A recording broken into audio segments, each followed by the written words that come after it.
If were an animal, a colour, a piece of music, a punctuation mark, which animal, which colour, which piece of music, which punctuation mark would they be, and why? Now, this particular technique, and I have to say it's one of my favourite Magenta techniques, is based on the Magenta Principle Connect. And we've already talked about in previous video clips just how significant connect is, because connect, making connections, lies at the heart of understanding and therefore, of course, learning. You know that, you probably just know it. But if you can see how two or more ideas or concepts or pieces of information are inextricably linked, if you can place them into a wider context, if you can make connections between them, you're almost certainly moving into a deeper form of understanding. And therefore, what seems at first sight is a bit of a low level, a bit of fun, almost throwaway question, if it was an animal or a colour, is actually based in some really firm foundations, actually rooted in learning. It's also a technique that dates right the way back to the very beginnings of the Magenta Principles, which really can be traced back to a cover lesson I taught many, many years ago. Moment's notice, I walked into an English classroom, no work had been set, a group of students had just finished studying Romeo and Juliet. I didn't know the play really at the time, and I just instinctively said, so who was the key character? Now, we would now refer to that, of course, as a reduced question. We didn't articulate it as such back in those days, but that's what it became to be known. And at some point during the lesson, which I have to say had loads and loads of interesting discussion and thought based on the back of who was a key character. But at some point I wanted to move it on, and I just said to a group of students, do you guys know the Walt Disney version of Robin Hood? And in case you don't know it, it's a cartoon. And animals play the key characters. And the idea is that the character of the animal reflects the character of the character. Robin Hood is played by a wily old fox, for example. Anyway, they knew that version, and I said, come on then, why don't we cast Romeo and Juliet, same genre? Let's start with Juliet. So if Juliet was an animal, which animal would she be and why? Now, of course, the key to this is and why. Well, we can't have a student saying, oh, would she be a guinea pig? Because I really like guinea pigs. No, there's got to be more depth to it than that. And even though it was many, many years ago, I vividly remember a couple of the responses. There was a group of students who were adamant that Juliet should be a swan. And they justified that on the grounds that swans mate for life. But there was another group of students that were equally adamant that Juliet should be a cat. And when pushed to explain, they said, well, cats look really weak. They look feeble, they look fragile, they look vulnerable. But actually, cats are much stronger than they actually look. There's a kind of inner strength to cats. There's a resilience to cats. There's a fiercely independent streak to cats. What are we talking about here? Are we talking about cats or character traits? Now, I've recounted the Romeo and Juliet story many times at Magenta workshops, and I know lots of teachers have gone away and tried something similar. And there's a lovely couple of examples in that book of how teachers have used that approach in Key Stage 1 with Year 1 classes, looking at Cinderella, who's the key character. And the responses, teachers tell me very predictably, do you want to call Cinderella? That's why it's called Cinderella. And a teacher that says you have to really bite your tongue not to intervene. But if you just pause, the conversation will continue. And then somebody will drop in, yeah, but the fairy godmother. Because the fairy godmother makes the story a magic story. Without the fairy godmother, it's just an ordinary story. Wow, that's good stuff. And one of my favourite examples from there is the teacher that had said, if Cinderella had been an animal, which animal would she be and why? And I'm told that there was a boy that didn't actually contribute during the course of the lesson, very shy boy, very quiet boy, came up to the teacher at lunchtime and said, Miss, I've been thinking.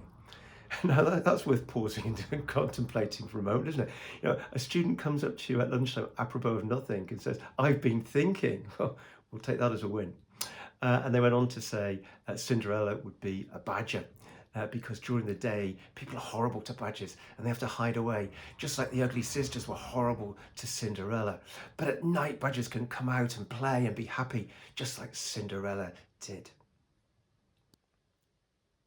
Now, the purpose behind this series of video clips was to share my favourite Magenta ideas, techniques, and this is certainly one of them, but also some of my favourite Magenta examples that have appeared in the various Magenta publications from over the years. And this example is right up there on my list of all-time favourites. Let me just make sure I read it correctly and get it word for word. How about this for a comment during a lesson? Oh, Kathy's all about exclamation marks, isn't she, miss? You wouldn't get Jane Eyre using those. She's more of a semicolon person. What a fantastic comment. By the way, we're talking Kathy of Wuthering Heights, Kathy. The teacher said, I pushed the student to expand. And they went on to say, well, Jane Eyre, she wouldn't allow her emotions to run away with her like that. She's far too poised and measured. How delightful. Teacher's words, not mine. And they were off, talking about which character would be which punctuation mark and so on and so forth. Now that's an example from a secondary school many years ago. Recently, I was in a primary school and the various classes were studying decades. So one class was looking at the 60s, and one class was studying the 70s, another was looking at the 80s, and so on and so forth. And instinctively, I just said, okay, so if the 60s had been a punctuation mark, which punctuation mark would they have been? Get some thinking, get some talking. But I was taken with the comment that actually it would be an equal sign. The 60s would be an equal sign. Well, is that a punctuation mark? I don't care. It's an equal sign because we've just been studying the civil rights movement in America during the 60s, and the equal signs just reminds us that everybody is equal. How fantastic, what fantastic discussions. Talking of fantastic discussions, I vividly remember the maths lesson that began with the question, so what colour is algebra? Brilliant. As ever with Magenta, there are many variations on the theme. So instead of saying if so-and-so or something were an animal, which animal would they be? We could give people a bit more direction. For example, is whatever more like broccoli, chocolate, spaghetti, or toast? Now, once upon a time, many moons ago, I was a young PE teacher, and I was always conscious of the amount of downtime when students were getting changed. And even though you'd chivvy them along, I was always conscious of it was time when they weren't learning. So I'd often pose them a question to consider while they were getting changed.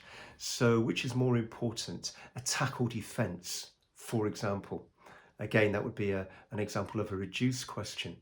But I remember posing the question, defense in basketball. Is it more like broccoli, chocolate, spaghetti, or toast? Well, that got them thinking, that got them talking, and I was able to begin the lesson by picking up some of their answers and some of their ideas. A number of things are worth highlighting. Firstly, many people instinctively think of Magenta terminology, reduce, change, connect, sequence, and so on, in terms of task. It comes in a brown envelope, there are some cards, PowerPoint slide, an activity. It's absolutely true. Magenta terminology does indeed apply to task, but it also applies to questions. Think in terms of reduce questions, change questions, connect questions, and so on and so forth. And the beauty about questions is it allows you to be impromptu in a classroom.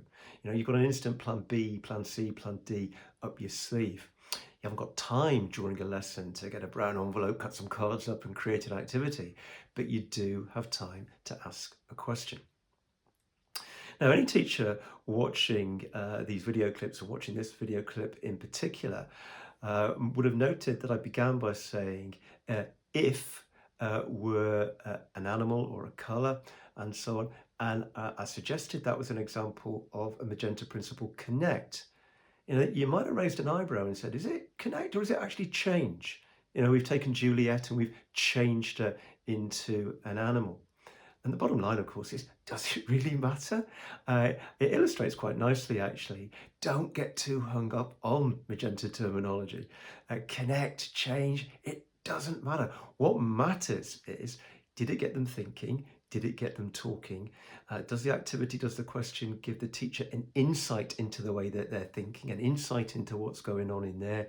Yes, yes, yes, and yes. Now, the list that I began the video clip with, if were an animal, a colour, a piece of music, a punctuation mark, that's by no means exhaustive. Just be creative, think variations around the theme. There is the most brilliant example in there of, if the Duke of Ferrara were a car, which car would he be and why? It was, and the transcript of that lesson is reproduced in the book. And what it shows you is some real depth of thinking and justification. It's a clever way in, it's an all boys group. And I'm not sure how interested they may or may not have been in the poem My Last Duchess, but they were certainly interested in cars.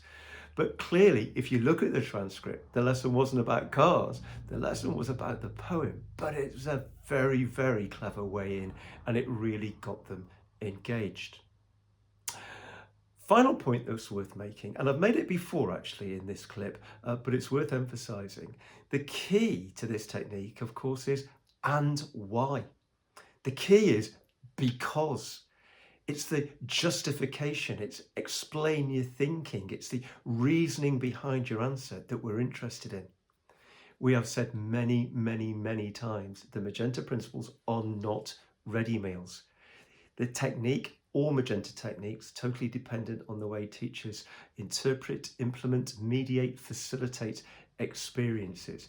If you want them having a bit of a low-level chit-chat about colours and animals and pieces of music, well, that's up to you. But if you want them really thinking and talking and making some deep connections about issues and concepts and ideas, that's also up to you. And if we get them making those connections, we're deepening their understanding and we're helping them learn. Go play with it. Think variations around the theme, give it a go in your classroom, and have fun.